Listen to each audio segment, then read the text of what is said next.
Congratulations to Taylor Swift for winning the AFC Championship game. And now she will go on to the Super Bowl to most assuredly defeat the San Francisco 49ers. Swifties, of which I am one, unite. Also, a disclaimer, this is not meant to be legal advice. But if you know that a lawsuit is about to come out against you, which is going to make you look really, really bad, the move is not to change your look into that of Vincent Price. Who's Vincent Price? Happy you asked. He was the prototypical creepy bad guy in like a lot of movies from the 50s to like the 80s. And it seems like Vince McMahon, we'll get to him, has been going for a Vincent Price look. And it's not a bad look, but it's definitely not the look he wants given his current situation. Just gonna say that. Welcome, everybody. Good morning, good afternoon, good evening, good whenever you are watching this. This is going to be really short tonight because your boy is tired. Really tired. So I'm just going to run through a few things. Just wanted to check in, let you know I haven't forgotten about you. So, as always, if you're going through something and you're debating a permanent solution to a temporary problem, turn this off and dial 988, which is the mental health / suicide prevention hotline. Your life is important. You are important, and the world needs you, and we don't want to lose you. So there is no shame in seeking help.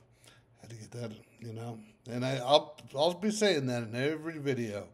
That's not a short because it's important and it should be said. And if it helps one person throughout me doing this for however long I'm going to do this,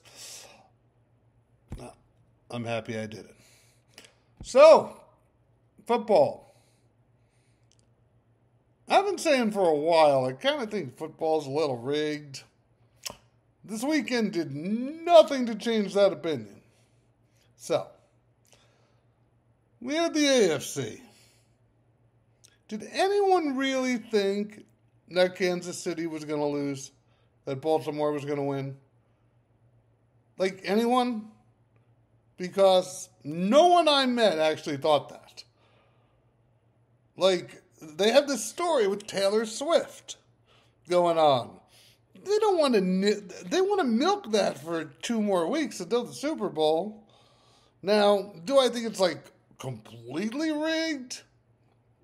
Maybe.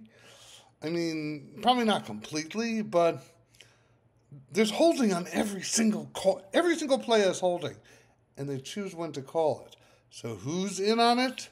The refs. Then you can go over to the NFC side, and okay, like you have Detroit coming out to a huge lead. Everyone wanted Detroit to win because they were the underdog story, only to have the 49ers come back and defeat them and disappoint everybody. So, if this was like wrestling, kayfabe, whatever, 49ers are the bad guys going into the Super Bowl, and the Chiefs are the good guys. However, this was the Super Bowl in 2020. That wasn't a great year. I don't know if we should be, trying to repeat 2020 stuff. So, just thought I'd throw that out there. Need to give a hearty congratulations as well to Cody Rhodes, who won the Royal Rumble and is going to go on to WrestleMania to try to finish his story. And don't care about his story. See, I don't like it when wrestling storylines get lazy. And they're just replaying what they did last year, which was Cody Rhodes, finish the story, which obviously means win the championship. And he's going to wrestle Roman Reigns. And that's what happened last year. And that's what's going to happen this year. I thought The Rock was going to come back and wrestle Roman Reigns because they're cousins. But The Rock seems to have bought a board seat on the TKO parent which is the parent company / Endeavor of the... I don't know. I like the Rock Roman Reigns idea a lot more than this repeating of Cody and Roman Reigns. And now, everyone's predicting Cody's going to win. Because if Roman Reigns wins, it's a complete repeat of last year. I kind of think Roman Reigns is going to win. Because no one saw it coming last year. No one sees Cody doing the job at WrestleMania 2 years in a row. Doing the job at the main event of WrestleMania 2 years in a row. So, if Cody wins, it's just so predictable. I think they got to go with Roman. I was never a big Roman guy, but that'd be the only way to make it somewhat exciting. Because it's a repeat anyway. So, go complete repeat, because everyone's expecting something a little different. Like, when John Cena wrestled The Rock, did 2 WrestleManias in a row, when The Rock won the first one, everyone knew John Cena was going to win the second one. There was no question. And John Cena won the second one. Now, if The Rock won the second one, that would have been pretty surprising. So, I'm just saying, surprise the people. I don't know who's going to be on Talent Relations come WrestleMania, but if I was, I'd give it to Roman. Because people don't see that coming. Everyone predicts Cody's going to win. And congratulations to Bayley for winning the women's... I can't stand Bayley. And this is just me being like a snide wrestling person, because I choose who I like and who I don't like, because it's not real anyway, so I can have not real reasons. And when she came in, she was just happy all the time, and her thing was hugging everyone, and she had these, balloons and stuff, and I just couldn't stand that gimmick, which is not her gimmick anymore, but I don't know. I didn't like her then, so it's my story and I'm sticking to it. It's funny. I saw, the last pay-per-view I went to live was TLC, Tables, Ladders, and Chairs. I think that would have been 2019 or 2018 maybe. It was in Boston, and we drove up there with my friends Steve and Kimberly, and I made a sign that said, "Marry me, Paige." Paige, you know her? Yeah, well, probably won't be seeing her around. She had some scandals of her own. And so, "Marry me, Paige," and I put my phone number on it. So, as I was walking into the arena... Oh, by the way, I didn't actually make this sign. Kimberly made it for me.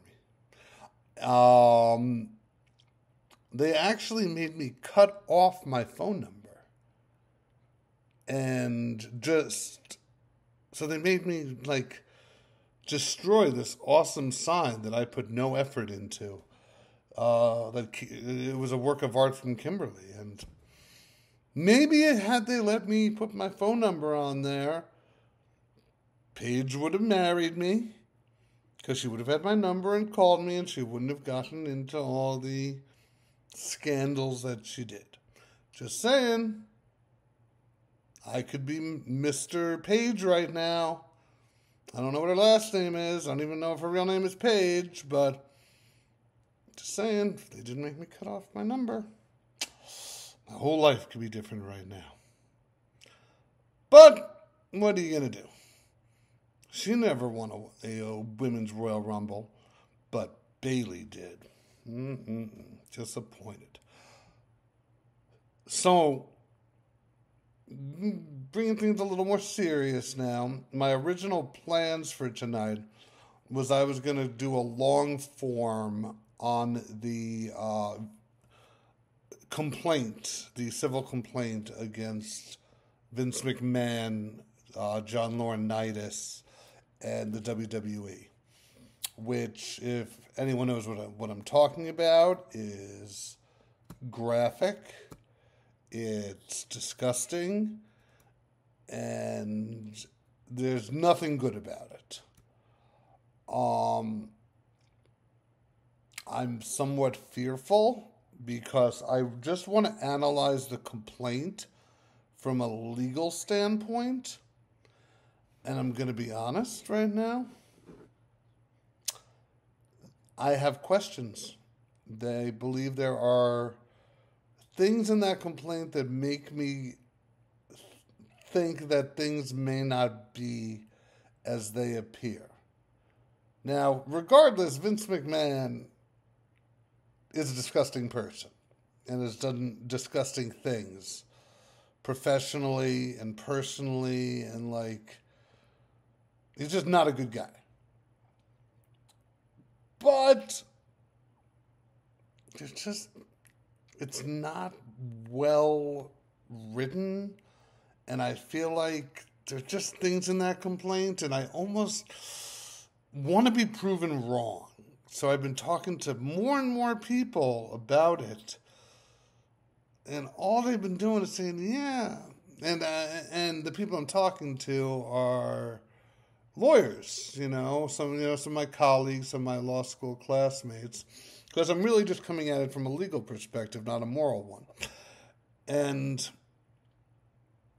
I know that, my opinion on it could easily be converted to he's mansplaining. And no, all I want to do is talk about the legalities behind it, not the morality. Because morality is, Vince McMahon's scumbag. Done. Cool. But sometimes there are no good guys. Sometimes you can be a scumbag and still have untruth said about you. And I just know that I need to word it and put it so precisely, and it'll still be misinterpreted. And I'm going to give it another day or two, read it a few more times, and kind of hope and say, I have a light bulb moment, and I'll suddenly think it's the best written complaint ever, and this woman is a complete victim, and I can just go along with what I'm supposed to believe. But I'm not there. And I really want to be convinced as such, because my opinion is not going to be popular. Talking about unpopular opinions and mansplaining, Scott Peterson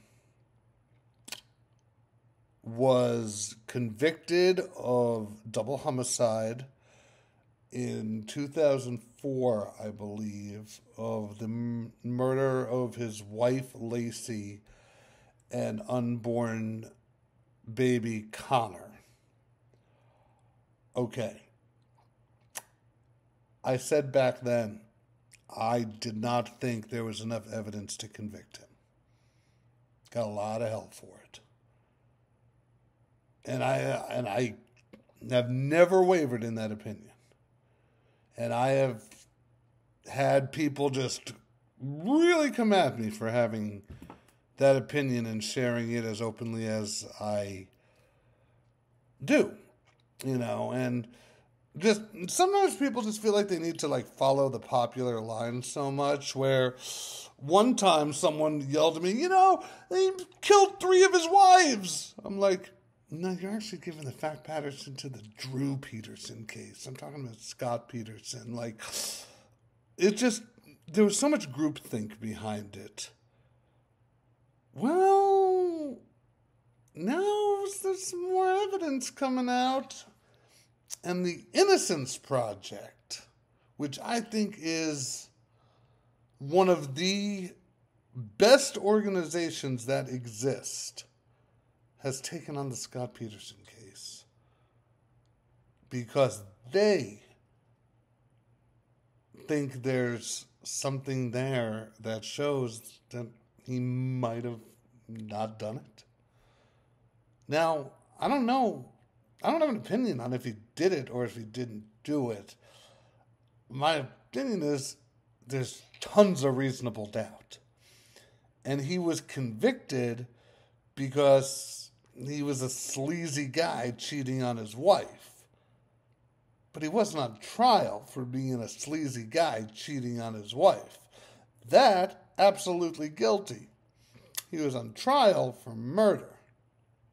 And there was so much reasonable doubt. I really think Mark Garagos, who is a much more successful attorney than I, really didn't do a good job in that case. Actually, he didn't really do a good job in the Michael Jackson. I don't know. I kind of think Mark Garagos is a little overhyped. Because I think a lot of attorneys are afraid to say this. And this, I really think, is something that could help defense attorneys in the criminal realm and attorneys who just have creepy clients. Just start your opening statement and say, "You see my client over there? You're not going to like him. I don't like him. He's not a good guy.